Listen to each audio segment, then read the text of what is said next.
નવસારી જિલ્લામાં જલાલપોર તાલુકાના ભાજપ સંગઠનના રાજીનામા મુદ્દે નવો વળાંક.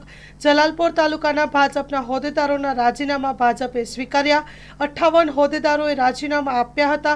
25 હોદ્દેદારોએ રાજીનામા પરત ખેંચ્યા. 33 લોકોના રાજીનામા સ્વીકારાયા છે. જિલ્લા ભાજપ પ્રમુખ અને મહામંત્રીઓએ કમલમ ખાતે યોજી અને કરી હતી જાહેરાત. નજીકના સમયમાં નવા હોદ્દેદારોની કરવામાં આવશે નિમણૂક. Story report by Sunil Navsari. સોને નમસ્કાર.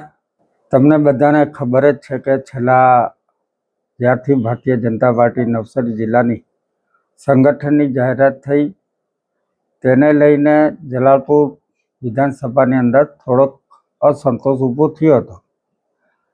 હોદ્દેદારો પદને લઈને થોડુંક અસંતોષ થયો હતો અને પાર્ટીના ઘણા બધા કાર્યકર્તાઓ, સંગઠન ટીમ અને બીજા કાર્યકર્તાઓ, લગભગ 58 જેટલા કાર્યકર્તાઓ રાજીનામા આપ્યા હતા.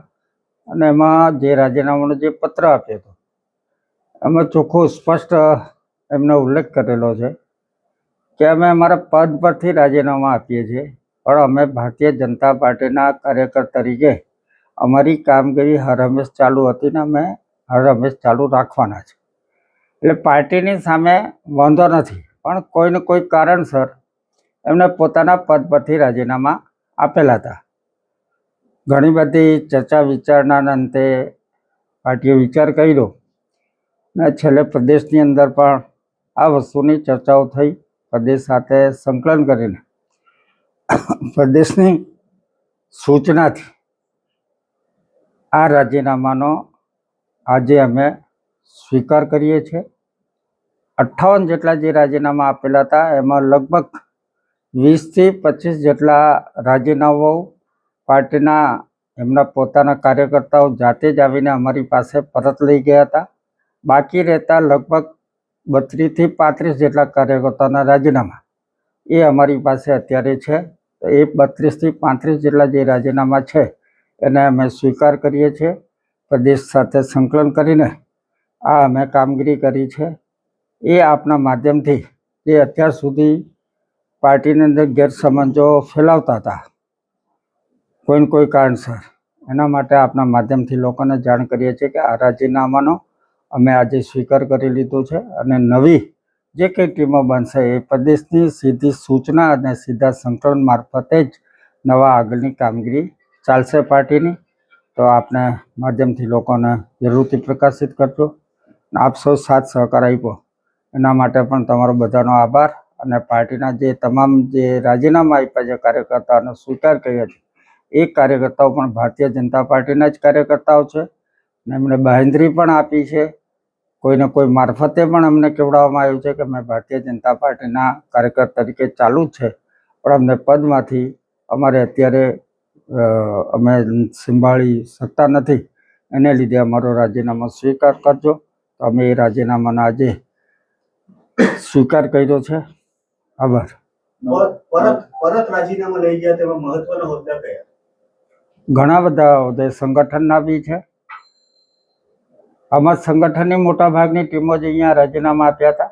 એમાં મંડળની ટીમના હોદ્દેદારો છે, બીજા મોરચાના પદાધિકારીઓ છે અને કોઈક સંગઠનના શક્તિ કેન્દ્રના સંયોજકને એવા બધા બી છે. એની અંદર 5 જેટલા કાર્યકર્તાઓ એવા હતા જે અહીંયા સાથે અમને આપતા નથી આવ્યા. અહીંયા જે હાજર હતા મેં તમારી મારફતે વિડીયો બી જોયા, ચેક પણ કર્યા અને એમને પૂછ્યો પણ તો એમના પત્ર દ્વારા એમને રાજીનામા મળેલા હતા. એમને પણ એમનો પોતાના પત્ર સ્વૈચ્છિક રીતે ઘણા બધા કાર્યકર્તાઓ ખેંચી લીધા છે. હા, યાદી અમે તમને તૈયાર કરીને આપશું, કારણ કે હમણાં જ પ્રદેશમાંથી સંકલન થયું છે અને તાત્કાલિક અમારે આ કામગીરી કરવાની હતી.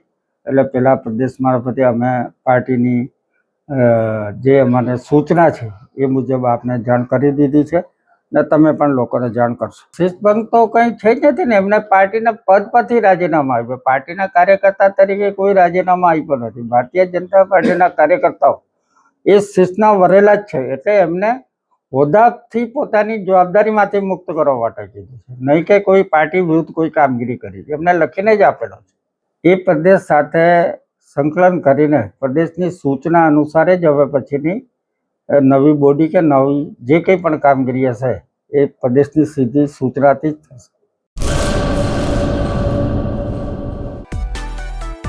માં motor driving, safe and sure driving. Driving એ શોખ સાથે આપની મોટી જવાબદારી પણ છે. અમારા ઇન્સ્ટ્રક્ટર દ્વારા સચોટ અને સરળ માર્ગદર્શન. આપની રોજની તાલીમની માહિતી મેળવીને શું અધુરાશ છે એના ઉપર પૂરું ફોકસ કરાય છે.